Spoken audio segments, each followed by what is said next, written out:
Bonjour à tous, bienvenue à notre discussion aujourd'hui, une nouvelle fois encore.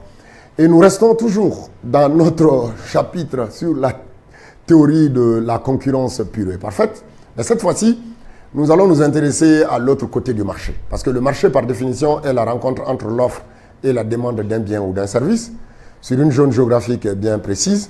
Et à partir de là, nous allons nous intéresser, après avoir vu dans les précédentes vidéos, bien sûr, le côté demande, nous allons faire l'analyse symétrique, bien sûr, et nous allons nous focaliser maintenant sur le côté offre du marché. Et dans cette vidéo, nous définissons l'offre. Et qu'est-ce que c'est l'offre?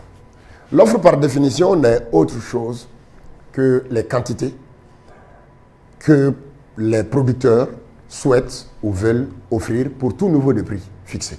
C'est-à-dire, ce sont les quantités que les producteurs veulent ou encore souhaitent offrir pour tout niveau de prix donné, sur un marché donné, bien sûr.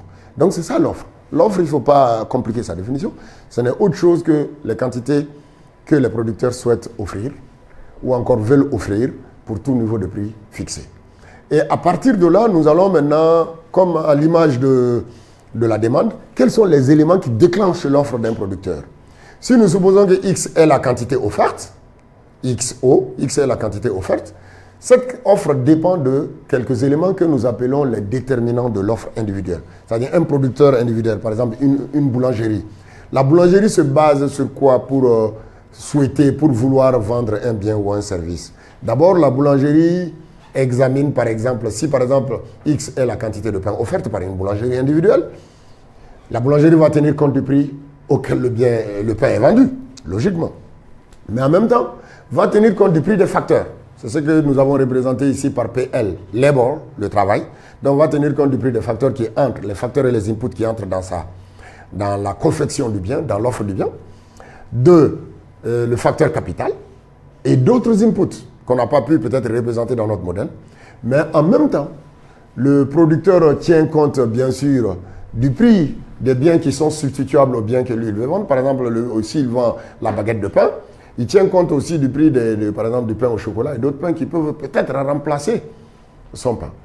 Et il tient compte aussi du prix des biens complémentaires, les biens qui sont utilisés en même temps que son bien. Il tient compte de ça. Et en même temps, il tient compte aussi de quoi? De l'état de la technologie. La technologie, par définition, étant l'ensemble des connaissances qu'il faut pour produire un bien ou un service. Donc, il tient compte de ça. C'est-à-dire, quel est le niveau de technologie exigé pour offrir un bien ou un service. Et il tient compte aussi des anticipations. C'est ce qu'on appelle ici approach. C'est-à-dire les anticipations des producteurs. C'est-à-dire, il peut anticiper. Savoir que, ça, par exemple, si c'est une boulangerie, nous sommes à l'approche du mois de carême, par exemple. Il faut maintenant vouloir produire plus pour offrir plus, par exemple. Il peut tenir compte, il anticipe, il fait des prévisions. Et en plus, il tient compte aussi de quoi? Du nombre de producteurs. Est-ce qu'il est seul à vendre? On a vu dans une de nos vidéos précédentes qu'en fonction du nombre de producteurs, la structure du marché se détermine. Est-ce qu'il est seul sur le marché? Ils sont quelques-uns sur le marché ou ils sont beaucoup? Et il tient compte de ça avant d'offrir le bien. Donc, voilà globalement les différents paramètres qui déterminent l'offre individuelle. À savoir le prix du bien, si X est la quantité offerte, le prix des facteurs et des inputs, le prix des biens substituables aux biens qu'on veut acheter, le prix des biens complémentaires, l'état de la technologie dans l'économie, l'anticipation du producteur et enfin le nombre de producteurs. Et à partir de là, on fait une analyse classique. La microéconomie est basée sur des concepts classiques. On fait une agrégation. C'est-à-dire, on parle de l'individu représentatif. On suppose que le producteur là est un producteur représentatif et on agrège. Et à partir de là, nous avons en ce moment la fonction de demande du marché. La fonction de demande du marché s'obtient comment? En faisant la somme horizontale. La fonction d'offre du marché, disons, s'obtient comment?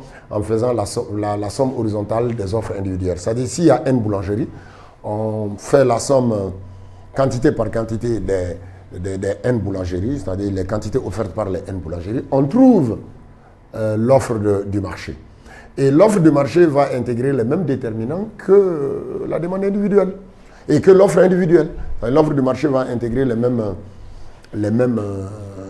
déterminants, à savoir que la quantité offerte sur le marché, qui est la somme des quantités offertes individuellement par les producteurs, va dépendre du prix du bien qui est vendu sur le marché, les prix des facteurs utilisés, le travail, le capital, etc., les inputs, le prix des biens qui sont substituables aux biens qui est offert, le prix des biens complémentaires, l'état de la technologie, et l'offre de marché intègre aussi les anticipations des producteurs ainsi que le nombre d'offreurs.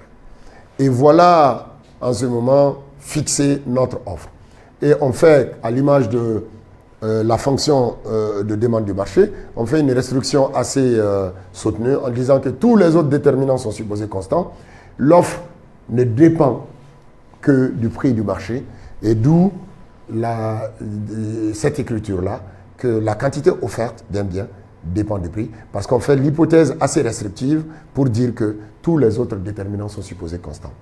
Et à partir de là, nous pouvons en ce moment parler de la fonction d'offre régulière, à l'image de la fonction de demande régulière.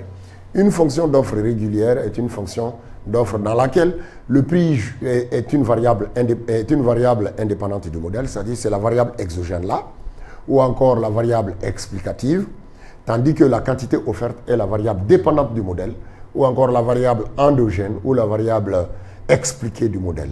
Donc une telle fonction est une fonction de demande régulière. Vous voyez là, par exemple, Q dépend du prix, mais le prix ne dépend pas du modèle, parce que la valeur du prix est fixée en dehors du modèle. Mais pour chaque niveau de prix, on trouve une quantité qui est là, qui est la quantité offerte.